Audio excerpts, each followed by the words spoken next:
నమస్తే. కేంద్ర మంత్రి బండి సంజయ్ కొడుకు బండి సాయి భగీరథ్‌పై పోక్సో కేసు నమోదైంది. అది మనందరికీ తెలిసిందే. దీనిపై రాష్ట్ర ప్రభుత్వం సిట్ ఏర్పాటు చేసింది. అది మనందరికీ తెలుసు. ఆ తర్వాత బండి భగీరథ్ కూడా అబ్స్కాండింగ్‌లో ఉన్నాడు. ఈ విషయం మనకు తెలుసు. అయితే నిన్న కోర్టులో ఒక ట్విస్ట్ ఏర్పడ్డది. అమ్మాయికి సంబంధించి అమ్మాయి మైనరా, మేజరా అని జడ్జి గారు ఆదేశించులు పోలీస్ డిపార్ట్మెంట్‌కి. మీరు correct date of birth details ఇయ్యాలని చెప్పి. ఎందుకనంటే అమ్మాయికి సంబంధించి 3 డేట్ ఆఫ్ బర్త్‌లు బయటకొచ్చినాయి.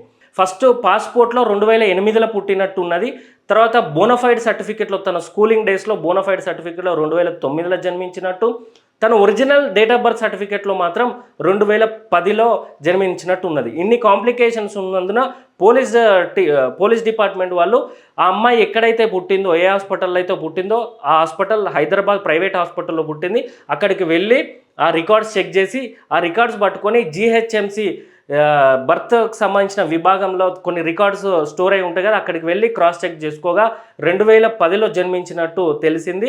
సో ఆ అమ్మాయి 2008, 9, 10 ఏ సంవత్సరంలో పుట్టినా ఈ రోజు వరకు అమ్మాయి మైనరే కాబట్టి బండి భగీరథ్‌పై పోక్సో కేసు యాక్ట్ వర్తించుతుంది. ఆ కోణంలో దర్యాప్తు జరుగుతుంది, అందులో నో డౌట్. బండి భగీరథ్ పోలీస్ స్టేషన్కి వచ్చి తన వాగ్మూలం, తన స్టేట్మెంట్, తన వర్షన్ ఇవ్వాల్సి ఉంది. ఈరోజు వస్తా అన్నాడు. ఇప్పటికే సాయంత్రం 6 అయింది. ఇప్పటి వరకు తను రాకుండా అబ్స్కాండింగ్లో ఉన్నాడు. అబ్స్కాండింగ్లో ఉన్నందుకు కారణంగా అమ్మాయి వాళ్ళ తల్లిదండ్రులు ఇచ్చిన వాగ్మూలం ప్రకారం, వాళ్ళ స్టేట్మెంట్ ప్రకారం వివిధ రకాలుగా పోలీస్ డిపార్ట్మెంట్ దర్యాప్తు చేస్తున్నది. ఒకవేళ ఈ బండి భగీరథ్ వచ్చి తన స్టేట్మెంట్ ఇస్తే 2 వర్షన్లు విని ఆ విధంగా దర్యాప్తు చేస్తుంది. ఇతను అబ్స్కాండింగ్లో ఉన్నందుకు కారణంగా పోలీస్ డిపార్ట్మెంట్ అమ్మాయి వాగ్మూలం మీద దర్యాప్తు చేస్తున్నది. అందులో భాగంగానే మొయినాబాద్ ఫామ్ హౌస్కి వెళ్ళిళ్ళు, కొన్ని ఆధారాలు సేకరించిళ్ళు. ఆ తర్వాత నానక్రామ్ కూడా అపార్ట్మెంట్స్లోకి వెళ్ళిళ్ళు, కొన్ని ఆధారాలు సేకరించిళ్ళు. ఇవే కాకుండా ఆ 2 చోట్ల సీన్ రీక్రియేట్ చేసిళ్ళు, అక్కడ కొన్ని ఆధారాలు వచ్చినాయి. ఇవన్నీ కాకుండా కరీంనగర్కి ఒక దర్యాప్తు బృందాన్ని పంపిళ్ళు.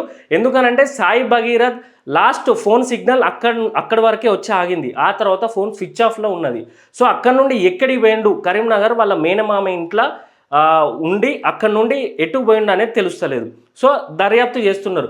పోలీసు వాళ్ళకు చైన్ స్నాచింగ్ వాళ్ళని పట్టుకుంటారు. మొన్న ఐపీఎస్ను చంపి నేపాలీ గ్యాంగ్ పరారైంది, వాళ్ళని పట్టుకుంటారు.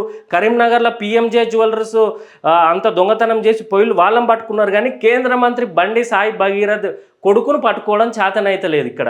అంటే police department Bandi Sanjay ఆపుతున్నాడా, pressurise చేస్తున్నాడా, లేదా బండి సంజయ్ రేవంత్ రెడ్డి కలిసి బండి సాయి భగీరథ్ను రక్షించే పనిలో ఉన్నారా? కానీ వీళ్ళందరూ ఆలోచించుకోవాల్సింది, ఫస్ట్ పోలీస్ డిపార్ట్మెంట్ అయినా, బండి సంజయ్ అయినా, రేవంత్ రెడ్డి అయినా, కాంగ్రెస్ పార్టీ అయినా, బీజేపీ పార్టీ అయినా, బీజేపీ పార్టీలో ఉన్న మహిళలైనా, కాంగ్రెస్ పార్టీలో ఉన్న మహిళలైనా, అక్కడ ఇబ్బంది జరిగింది ఒక మైనర్ అమ్మాయికి, ఒక బాలిక. మీరు ఎంత కవర్ చేద్దామని చూసినా మీకు అంత నెగిటివ్ ఎఫెక్ట్ అవుతుంది. అది మీకు ఫ్యూచర్లో కర్మ రిటర్న్స్ లాగా ఏదో రూపంలో తాకుతుంది. కాబట్టి ఫెయిర్గా జస్టిస్ అనేది ఆ మైనర్ అమ్మాయికి రావాలని మేము విద్యార్థుల రాజకీయ పార్టీ తరఫున డిమాండ్ చేస్తున్నాం. ఈ విషయాలు ఇట్లా ఉండగా సోషల్ మీడియాలో ఆమె మైనర్ అని, మేజర్ అని, ఆమె ఫోటోలు, వీళ్ళిద్దరుగా ప్రైవేట్గా ఉన్న ఫోటోలు వాళ్ళ ఫ్రెండ్స్ ద్వారా సాయి భగీరథ్ పంపించడం రకరకాలుగా జరుగుతుండడంతో ఇందులో నుంచి అమ్మాయి ప్రైవసీ, అమ్మాయి పేరు, అమ్మాయికి సంబంధించిన ఫోటోలు, అమ్మాయి వాళ్ళ తల్లిదండ్రుల డీటెయిల్స్ బయటకు వస్తున్న కారణంగా పోలీస్ డిపార్ట్మెంట్ వారు ఒక ప్రెస్ నోట్ రిలీజ్ చేయడం జరిగింది. అదేంటనంటే, ఎవరైతే అమ్మాయికి సంబంధించి డీటెయిల్స్, అమ్మాయి తల్లిదండ్రుల డీటెయిల్స్ బయట పెడతారో, వాట్సాప్లో షేర్ చేస్తారో, యూట్యూబ్లో వీడియోలు చేస్తారో, వాళ్ళందరిపై కూడా సేమ్ పోక్సో యాక్ట్కి సంబంధించిన కేసు నమోదు చేస్తామని చెప్పడం జరిగింది. కాబట్టి అమ్మాయికి సంబంధించిన డీటెయిల్స్ ఎవరు సోషల్ మీడియాలో షేర్ చేసుకోవద్దని తెలియజేస్తూ, ఆ అబ్బాయికి ఇప్పుడు ఈరోజు బెయిల్ వస్తుందా, బెయిల్పై చర్చ జరుగుతుందా లేదా అనేది ఇప్పుడు కాసేపట్లో తెలుస్తుంది. ఒకవేళ బెయిల్ వచ్చినా రాకపోయినా దానికి సంబంధించిన ఫాలోఅప్ వీడియో చేస్తాం. కాబట్టి ఛానల్ని సబ్స్క్రైబ్ చేసుకోవాల్సిందిగా తెలియజేస్తున్నాం.